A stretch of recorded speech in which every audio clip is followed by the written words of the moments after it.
was in Thessalonica, they were searching the scriptures daily. You know, they wasn't doing it. I don't feel like doing it today. I got a backache. No, they searching the scripture daily. You know, they making that part of their daily routine. This is something I gotta do every day. I'm doing this every day. Because if I don't, shit ain't gonna be right. Yep. Period. You know? This is the etymology on like vegans with cheat days. Shit. Habitat etymology from 1600s. It says to qualify, medieval Latin habilitatis, to fit or suitable, obtain necessary qualifications. Yeah, it says obtain necessary qualifications to meet the measures. Like something for me is like, if I read 30 chapters here, I mean not 30 chapters, 3 chapters. God damn, that's a bad move. You said a bad 30. This gonna go through songs in 2 days. Yeah, read 3 chapters here, 3 chapters there, 3 chapters here. You know what I'm saying? Really, like nine chapters a day. You know what I'm saying? Or at least 3. You know, and you got to make things applicable, and you got to figure out what makes you, you know what I'm saying? Like we're talking about being absent-minded with reading. You know what I'm saying?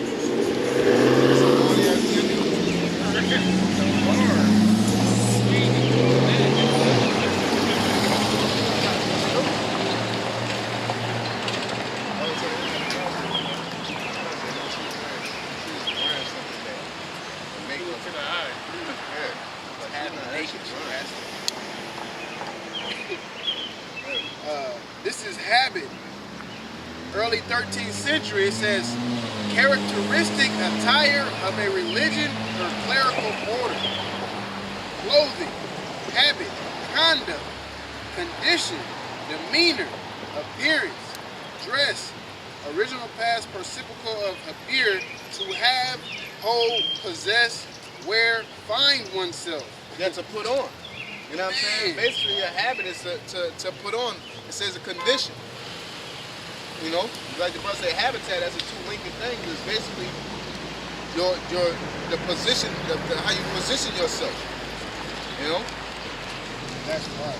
That's why in order to work out, you know what I'm saying? To make it a habit to work out, you put yourself in a habitat where you work out at the gym. Yeah. You know? Because it's hard as hell to work out at home. It's like you can read, but people go to libraries where it's quiet. Right. It's a reading environment. It's a reading habitat. So you will put yourself in that environment, and you're naturally going to become a part of that environment. That's why the scripture say, go not in the way that thou shouldest fall, man. Because you're putting yourself in a situation where if you don't want to fuck up, why would you go somewhere where you tend to fuck up? The next one say, be situated. What brothers say, hey, let me hit you when I get in the house and get situated. You know what I'm saying? When you get comfortable. You don't want to come in the house, groceries on, drop it. So let me hit you back when I get situated. When you get to the level of comfort, man. You know? Yeah, your element. It says consider, think, reason, have in mind, manage, and keep, man. So, hey, putting on that clothing, man. You know? Yeah. Making it a habit. You gotta wear these scriptures, man. When they talk about them having a white garment because they believed in a name and they basically died for Yahweh Shai and kept his word and believed to the end, you gotta put this on, man.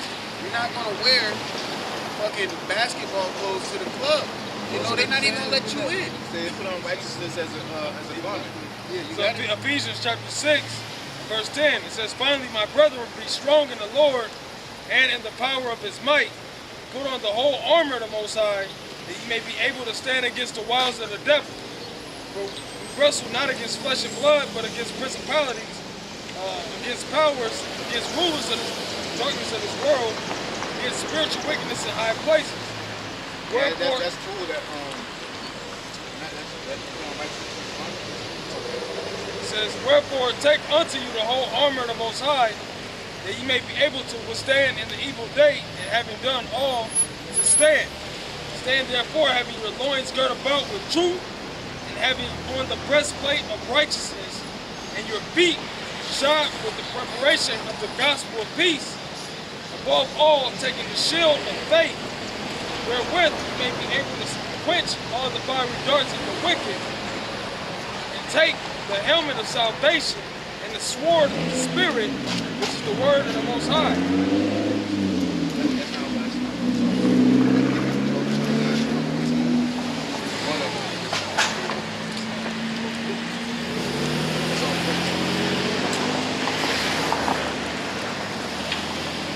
Job 29 and 14. I put on righteousness and it clothed me. My judgment was as a robe and a diadem. Yeah, and that's a crown. You know what I'm saying? So you put on righteousness as a clothing. You know what I'm saying? So you're basically living. It's not just a second, like you're in McDonald's or, you know what I'm saying, or you're on the highways, you get righteous. You put on as a clothing, you wear your clothes. You know? Your clothes express what type of person you are. You should know a man by his gait. Yeah, you know?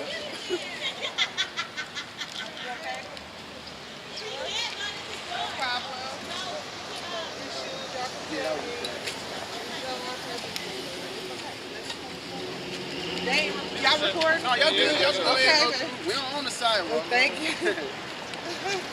Isaiah 61 and 10. I will greatly rejoice in the Lord. My soul shall be joyful in my power. He hath clothed me with garments of salvation. He hath covered me with the robe of righteousness. As a bridegroom decketh himself with ornaments, and as a bride adorn herself with jewels. Yeah, because what the Lord said, they have covered with the covering, but not of my spirit. When Adam and Eve were naked, it wasn't talking about just being naked. It's talking about that they didn't cover themselves with the ways of the Most High. You know, there's a scripture that tell you that. I think it's like, I'm trying to look for it, but it's synonymous with that, saying that, you know, righteousness is the clothing, but it says, you know, righteous and naked. I think it's like in Isaiah or something like that. Around one of those two. Some excellent. No, that was talking about. I know what you're talking about. I just need word of it. Got a lot of Israelites walking out here naked. Not literally, of course, naked. This is Isaiah 59 and 17. For he put on righteousness as a breastplate and a helmet of salvation upon his head, and he put on the garments of vengeance for clothing, and was clad with the zeal of a cloak, as a cloak. No, it's not that one, but you could, yeah, y'all can just pull them out, you know. I'm gonna look for them real quick. Exodus 32 and 25. And when Moses saw that the people were naked, for Aaron had made them naked unto their shame amongst their enemies. Yep, that's one of them right there. That's when they would start doing the calf, man.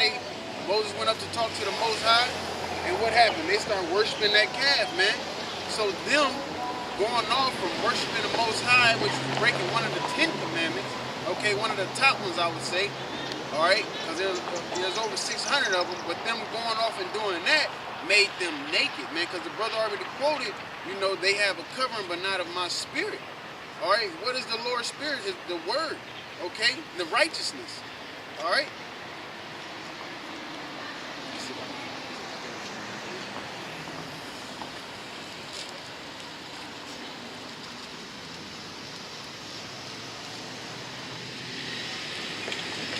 This is Zechariah chapter 3, and I'll start at 3. Now Joshua was clothed with filthy garments and stood before the angel. And he answered and spake unto those that stood before him, saying, take away the filthy garments from him. And unto him he said, behold, I have caused thine iniquity to pass from thee, and I will clothe thee with a change of raiment. And I said, let him set a fair mitre upon his head.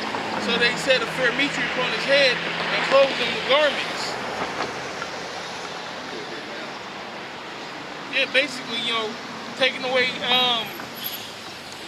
all the wickedness off of him and putting on the right, man. becoming a new man. Okay? That's what, when we were in the world, we were in all manner of wickedness. We did whatever we wanted to do, smoke, steal, whatever you did before this. Okay? But now that you're in this, okay, you got a new change of clothes. You got these garments right here physically, but in the spirit, you have new clothes, okay? You're a new person. You following the law, statutes, and commandments. You walk in another way. It don't mean when you come into this, glowing clothes is gonna float down out of the heavens, man, and you just put your arms up and it just, no, it's not that. Because, hey, what's more important, the inward man or the outward man? So part of that clothing is that spirit, because it's clothing the inward man. It's clothing who you are or who you want to be, man. So that, like the brothers just said, you gotta become that new creature. You can't protect you from the elements too. You know, rain, heat, cold. You know. So the same thing with the garments. That righteousness protects you from the world. You gotta put it on. You can't be in nigga mode in a club, and then a demon walk up to you on some nigga shit. You're not protected. That's why I say you put on the whole armor wherever you go. Yeah, people gonna laugh at you. You in the line at McDonald's and you got your whole armor on. Like, look at this guy here. Where is he going? You know? Ecclesiastes chapter 9, verse 8 says, let thy garments be always white, and let thy head lack no ointment. So that the garment, now white represents purity, you know, which is righteousness. Yeah, right? When it came to the horses, which horse was Yahushua on? He was on that white horse, man. Esau was the black and the red, the pale was the plagues, if I'm not mistaken. Revelations 3 and 5. He that overcometh, the same shall be clothed in white raiment.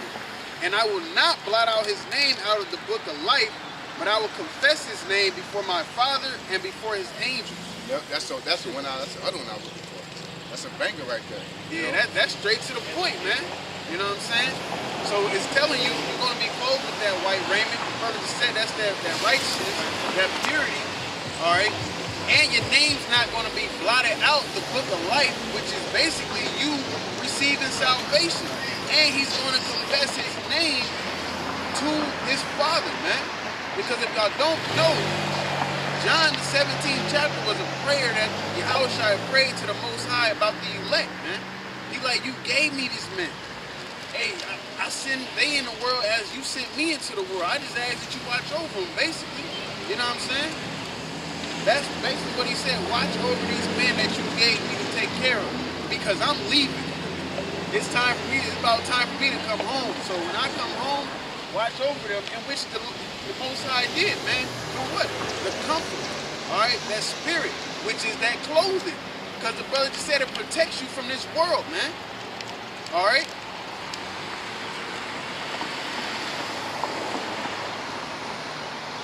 Let me see what I mean. Revelations 3 and 17.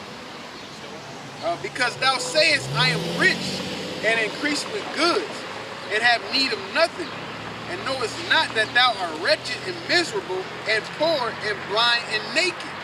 I counsel thee to buy of me gold tried in the fire, that thou mayest be rich, and white raiment, that thou mayest be clothed, and that thy shame of thy nakedness do not appear, and anoint thy eyes with eye salve, that thou mayest see it, man. All right, so you're not even. Some nigga be naked. That's where they got clothes on. I was gonna say you're not even clothed unless you got the righteous clothing, man. Like open your mind, start making reasons, or saying, man, I ain't naked. It's just it's hot. You know what I'm saying? Like no, like he said basically, wipe the coal out your eye and wake your ass up, man. You naked. You out here looking stupid. You know? It's synonymous with a female getting them fucking shirts that got all their cleavage out. You like, you got your titties all out. No, I got a shirt on. Yeah, we know you got a fucking shirt on, but your titties is about down there to jump out of it. You know, or you got with your half naked ass. Man, I'm covered up, bitch. No, you're not. I see all legs and arms. It's too much skin. That's why our women dress the way that they dress, man, so it wouldn't be tempting. All right? Like, this is not complicated, you know? But it's just not meant for everybody right now. But that's why the Lord is going to raise up his son, or he's going to send his son back, I would say, and they're going to raise up the elect men to govern the world in righteousness. All right? The 2/3, they got to die because they ain't going to get with the program. They believe in America. They love America. You're going to have to be born in a new program. Yep. They're going to have to be born in a righteous new world order, basically. You know, because Esau new world order is on the left hand. All right? Georgia Guidestone, you want to murder off most of the planet so you can control the remainder of it. All right? When, hey, the scriptures say when the righteous are in rule, the people rejoice, man. So even if you murder off 6.5 billion people that remained in